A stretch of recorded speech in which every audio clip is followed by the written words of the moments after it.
Bonjour à tous, on se retrouve aujourd'hui pour une nouvelle vidéo, à savoir comment nettoyer une carrosserie de voiture correctement avec la technique des deux sauts. On va voir ça tout de suite. Donc d'abord, pour nettoyer sa carrosserie, on va venir passer un bon coup de jet pour enlever un maximum de salissure et après on passera à la technique des deux sauts.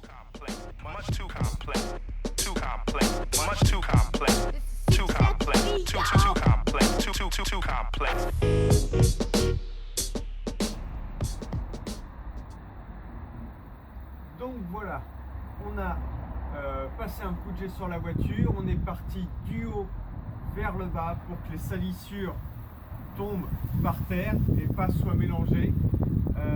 On peut utiliser aussi un Karcher pour ça, donc respecter une certaine distance pour pas abîmer non plus la carrosserie. Un bon coup au niveau des garde-boue, c'est là où il y a pas mal de saleté, pour venir faire tomber la saleté. Et là, on va procéder à la technique des deux sauts. Donc on a deux seaux, un seau d'eau claire, un seau avec un shampoing auto, celui que vous souhaitez, une éponge qui est dédiée uniquement au nettoyage de la voiture, pas pour faire des travaux ou du ménage ou autre.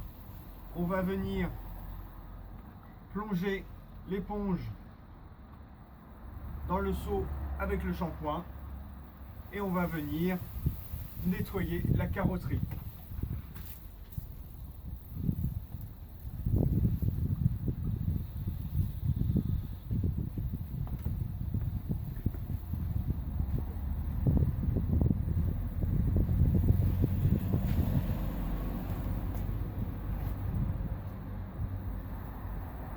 Voilà, je replonge mon éponge dans l'eau claire pour éliminer toutes les salissures, les petits gravillons, etc. Donc je rince bien l'éponge et je la replonge dans mon shampoing. Et je pars toujours du haut pour aller vers le bas.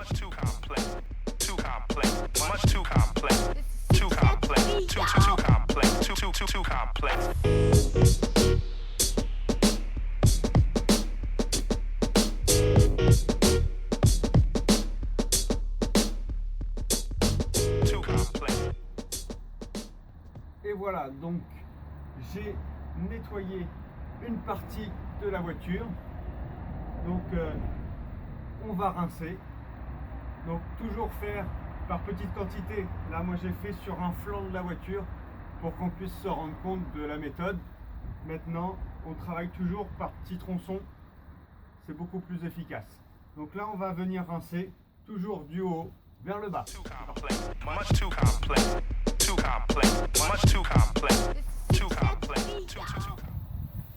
Voilà, donc on a rincé la voiture, on a nettoyé les jantes. Donc les jantes c'est la dernière chose à nettoyer sur la voiture parce que c'est là où on va avoir le plus de boue, le plus de gravillons, etc.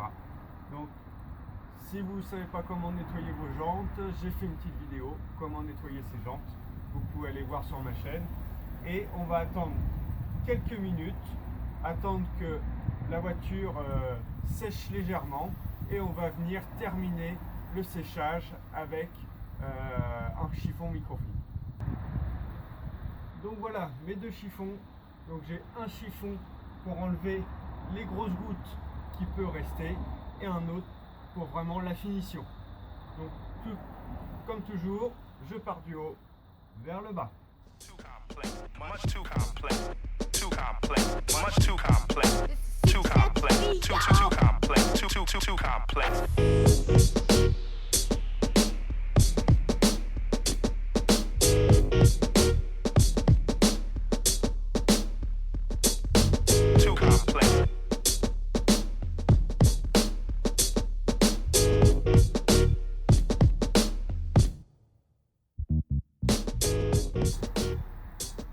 Et voilà, on a terminé de nettoyer la carrosserie de la voiture. Donc on n'hésite pas à changer les chiffons microfibres s'ils sont trop mouillés. Et l'avantage l'avantage, c'est qu'on n'a pas de traces de gouttes d'eau sur la carrosserie. Voilà, c'est